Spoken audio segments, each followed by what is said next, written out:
नमस्कार दोस्तों, दरभंगा रॉक्स में आपका स्वागत है। जिस तरीके से दरभंगा में इन दिनों मिथिला यूनिवर्सिटी को लेकर सेशन लेट हुआ और तमाम तरह की प्रदर्शन हुए और जगाया गया मिथिला प्रशासन को, मिथिला यूनिवर्सिटी के प्रशासन को, उसी तरीके से और भी कई विश्वविद्यालय जैसे कि पूर्णिया विश्वविद्यालय में भी सेशन लेट का मामला चल रहा है। तो पूर्णिया ही नहीं बल्कि बिहार के तमाम ऐसे विश्वविद्यालय जहाँ सेशन लेट हो रहा है, यानी कि वो व्यवस्था पहले जो चल रही थी लालू और राबड़ी के समय, वही व्यवस्था फिर से शुरू हो गई है। इसी को लेकर के हमारे साथ अविनाश जी हैं जो MSU पूर्णिया के अध्यक्ष हैं और लगातार जो है ये इनसे बात हुई तो इनका कहना था कि हम भी उसमें पिस रहे हैं, हमारा भी सेशन लेट है। पूर्णिया जो विश्वविद्यालय है वहाँ का भी सेशन लेट चल रहा है। तो अविनाश जी क्या कहेंगे, ये समस्या तो पूरा पूर्णिया में नहीं बल्कि पूरे बिहार की है ये समस्या? जी, सबसे पहले नमस्कार। दरभंगा रॉक्स के सभी दर्शकों को बहुत बहुत आभार, धन्यवाद।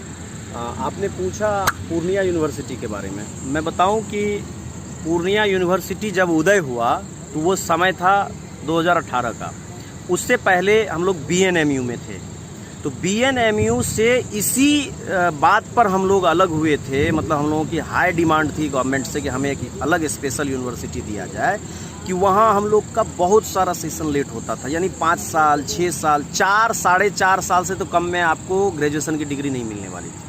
तो हम लोगों को जब ये पता चला, ये सरकार द्वारा अनाउंस हुआ कि 18 से अब पूर्णिया यूनिवर्सिटी कार्यरत हो जाएगी, हम लोग पूर्णिया यूनिवर्सिटी में आ जाएंगे, तो एक उम्मीद जगी कि भाई कुछ हो ना हो, पढ़ाई हो नहीं हो, वो राज्य सरकार का मसला है, प्रोफेसर्स होंगे तभी कॉलेज में पढ़ाई होगी। तो शुरुआत ही गड़बड़ हो गई बस। तो हम लोगों ने ये सोचा कि कम से कम अब 3 साल में हमें डिग्री मिल जाएगी, समय पर परीक्षा होगा, समय पर हम लोग प्रपत्र भर पाएंगे।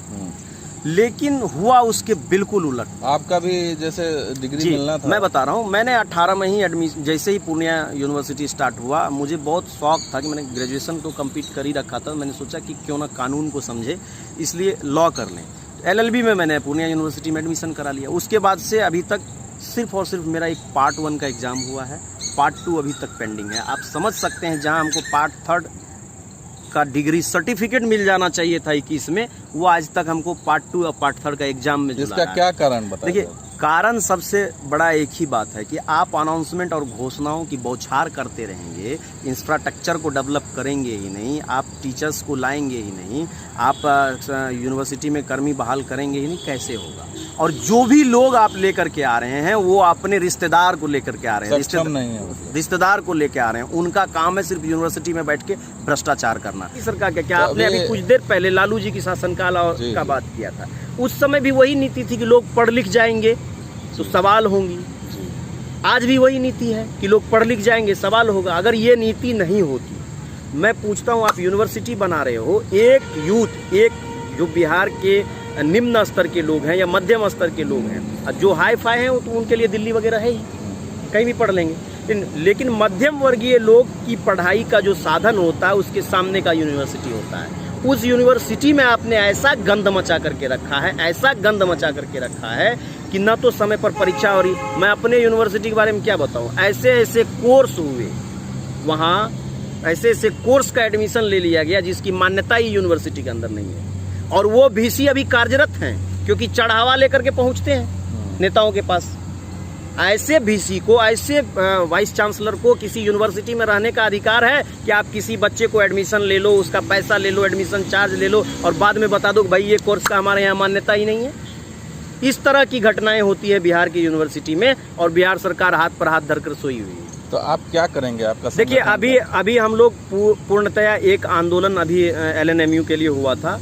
हम लोगों की प्रयास है, मिथिला स्टूडेंट यूनियन शीर्ष नेतृत्व का प्रयास है कि हम लोग सितंबर महीने में एक ऐसा आंदोलन करेंगे जो संपूर्ण बिहार के यूनिवर्सिटी में होगा, और ये छात्रों के लिए होगा। किसी ऐसे राजनीतिक, ऐसे भी हमारी कोई राजनीतिक पार्टी नहीं है, हम लोग कोई इसी राजनीतिक दल से आते नहीं, छात्र राजनीति करते हैं। और मेरे संगठन का ही मोटो है कि क्षेत्र और छात्र के विकास के लिए हम लोग संघर्ष करते हैं। तो छात्र के लिए ये बहुत बड़ा मसला लेकर के हम लोग सितंबर में आ रहे हैं, और जल्दी देखिएगा उसके बाद का रिजल्ट ये जरूर होगा कि एक बड़ा आंदोलन दिखेगा आपको बिहार के स्तर पर, और वो भी युवाओं का आंदोलन, छात्रों का आंदोलन। छात्रों का आंदोलन दिखेगा, और हम भी चाहते हैं कि ये आंदोलन, क्योंकि हम भी एक तरह से सताए हुए हैं।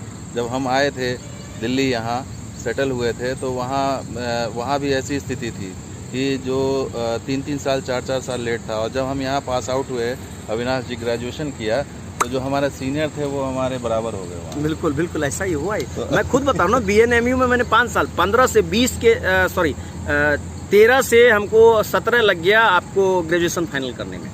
18 में पूर्णिया यूनिवर्सिटी बना तो मैंने लॉ में एडमिशन लिया।